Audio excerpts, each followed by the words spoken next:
Would you believe me if I told you that I almost cut somebody's dread off by accident the other day?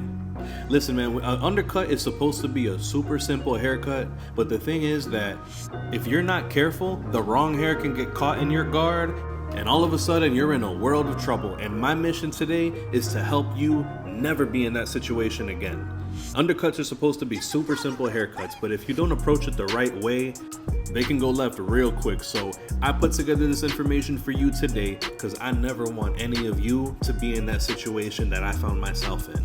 I briefly introduced this method a couple videos ago on a drop fade, and I'm going to show the thumbnail to that video right here, but this is something that I call the raking method. Now for me, I like using a half guard that either is made by Wall or the new Gamma tight guards.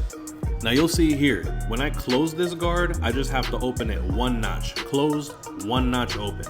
And I can take that guard length right there and literally treat it as if I'm doing a lineup. I can hold the clipper the same way as if I'm doing a lineup, and I could slowly, easily make sure that I'm watching that line of parting that he has from the side hair to the top hair. And I can act literally as if I'm edging it, I'm taking that hair down. So the thing is that this helps me work in a very precise way where I have no concerns at all about possibly clipping a hair. I'm telling you, after that happened with that dread that came off, or almost came off, thank God it didn't completely, I probably would have lost a client. But this just helps me keep a high level of precision when I'm cutting his hair. Now I took my time to test different lengths, and I can tell you for sure that as long as you have this blade properly gapped, if you have that lever one click open, it's gonna leave the hair dark enough where it appears as if it's a 1.5 guard closed or a 1 guard open. It will leave that length without the risk of those teeth from the guard going up into the twists, going up into the dreads, and possibly pulling and yanking at hairs that don't need to be clipped. And I'll apply the same method for the parting all the way across the front. Now on some hair textures you can go even tighter. If you're feeling really risky, close that thing all the way, but I would highly recommend that you still stay at that one notch open with the half guard to be able to lay down all these hairs. Just one quick point, I want to make sure that you stick to the end of this video because later on we have some serious gems on how to make 6 figures as a barber. And sure enough, like I said, this leaves the length looking like a number 1 guard open, so I'm able just to fade underneath that now that I've already created a nice safe barrier for me to work with. Now I can take that number 1 guard closed with a little bit of lever play just to be able to create some more space right under that, so that way I can follow up with my guidelines so I can give my client here a nice crispy bald fade. Now I skipped over the part that became out of focus because there's nothing here you guys want to see blurry except that fade, right? So as always, step 1 with the bald fade is a bald line, whether you put it with the trimmer or with the clipper closed. You guys have seen me do both. And then, as you know, create a good amount of space. I need about 1 inch worth of a panel, a fading panel here, and then we're gonna set that in with the Stylecraft Instinct X Vapor Blade with that lever open, and now we can go ahead and just start blurring that out. You set the first line in with the clipper closed, you set the panel with the lever open, so now everything in between, whether you fade up or whether you fade down. So if you start fading down, you know, you'll go notch by notch, close, close, close, working your way down. Or the opposite, however you're more comfortable. Just make sure you take your time and give your client a quality blend. They are coming to the barbershop because they want barbershop quality service. They don't want nothing less. So take your time and make sure you blend this thing out blurry.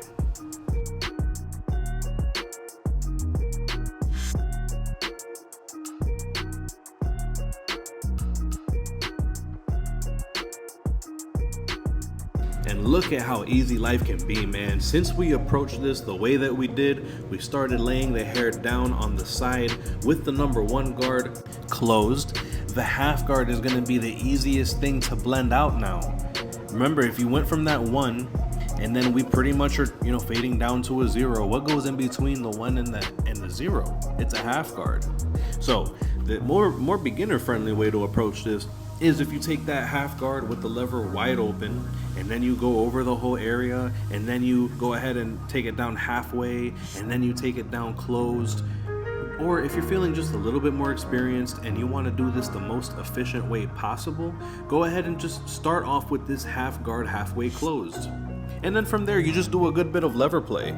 It really doesn't take much to blend out this panel, and that's the thing. These undercuts are such simple haircuts that sometimes we forget about the detailing phase, man. The thing is, like, that's why I almost clipped off my client's dread, was because I got so comfortable. Oh, this haircut's easy, this haircut's cake. I started moving a little bit too quick, and guess what happened? That guard tooth got stuck in a dang dread. So I'm never gonna let that happen again, man. That was a learning moment for me.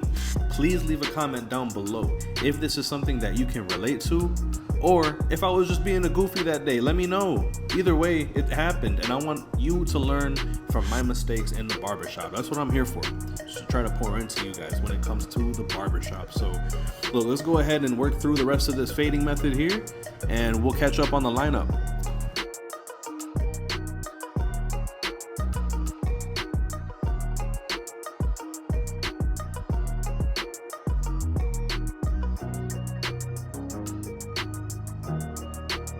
You guys know something I always talk about is planning ahead and thinking ahead to your next step. So if I already know that I'm gonna be enhancing my client after I do his edge up, it would be wise for me now to take some time, take some 99% alcohol. And the purpose of this is so that way we can remove all of the excess dirt, all of the excess oil from the skin. I wanna remove any possible barriers that are gonna stop the enhancement from sticking to the skin, preventing longevity. Now that we've given it some time to dry, whether you hit it with cold air from your blow dryer or whether you let it air dry, either way, I like to start this lineup in the middle. Now, if you notice, here's the thing. If you are looking dead on straight to your client's head and you tilt his head down just a little bit, you'll notice that the natural shape of their hairline kind of falls into a U shape. So sometimes I'll start to follow that natural curve right there in the middle, and then I'll pick their hair up just for reference. And then I'll go ahead and continue from that middle point, and I'll follow the natural curve, the natural line, following it all the way out to the side so that way it can hit the corner. And then I'm going to do the same for the other side, and then we'll go ahead and do some back and forth just to make sure that everything's looking smooth, everything's looking crispy and fully balanced. But that's another point of reference. Sometimes you don't only want to look straight on your client, like if you're making eye contact with them, eye level, sometimes it can be beneficial to look at it from more than one point of view. There was an innovation that I saw one time on Marano's Instagram page. If you don't know who he is, he's one of the main influencers behind the Coco Tremors, the digital gap technology. And I don't know necessarily if it was worth the money, but he does have a mirror that will show you both angles, the straight on angle, and it'll show you pretty much from the top view, so you could observe the curve of the natural head. So you can see both angles at the same time.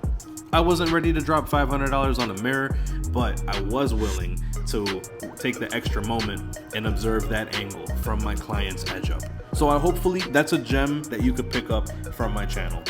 So we already took the time to make sure that the fade is sharp and the lineup is even, but now it's time to get in your bag and we're gonna take this haircut to the next level. Now we're gonna start talking about some waterproof enhancements.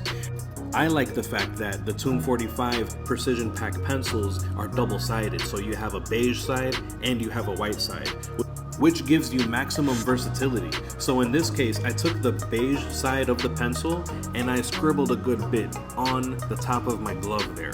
So what this is gonna allow me to do without clogging up my trimmers is just taking a bit of that wax, that pencil wax, onto the tip of my trimmer.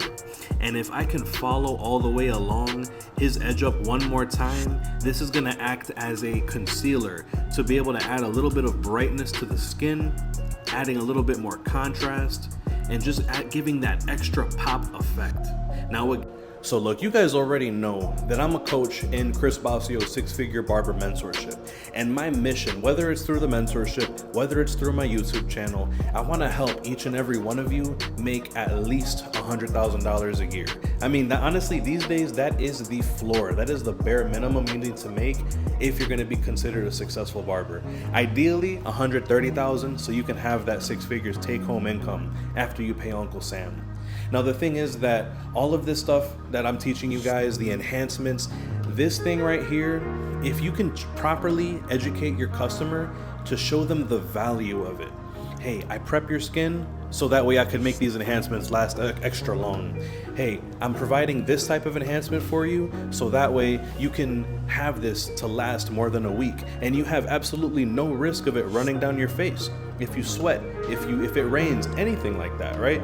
You teach them these certain things and it's gonna help you charge pretty good prices for this. You can make an extra $10 just alone off of enhancements, especially if you get into more, other services like hot towel shaves. I'll, have services to dye away your grays, all sorts of stuff like that. We've already gone over annual customer value on my channel before, and you already know how much that can impact your income over the year. So imagine if you can make an extra $10 off of this client, you make another $10 off the next client, and just you let that scale. It's amazing the kind of results that small tweaks in behavior can have on your annual income. So if you want to talk more about the mentorship, message me on Instagram, leave a comment below. I'll reach back out to you guys.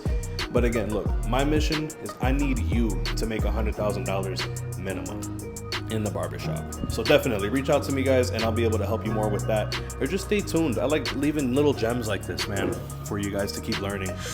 So we're gonna go ahead and continue balding out the rest of this haircut. We're pretty much getting to the end of the service. And you can see, man, the way that we approach this cut, I needed to make sure, number one, that I didn't clip away any of the dreads, any of the twists. I got that done. Number two, I wanted to give him a high value enhancement service so that way I could increase my average ticket. That mission is accomplished. And number three, I wanted to teach you guys how to do all of this in an efficient manner. So I think we accomplished 3 out of 3 missions in this video, guys. Let me know if you have any feedback or if you have any requests for future videos. So thanks so much for tuning into this video, and I'll catch you guys on the next one.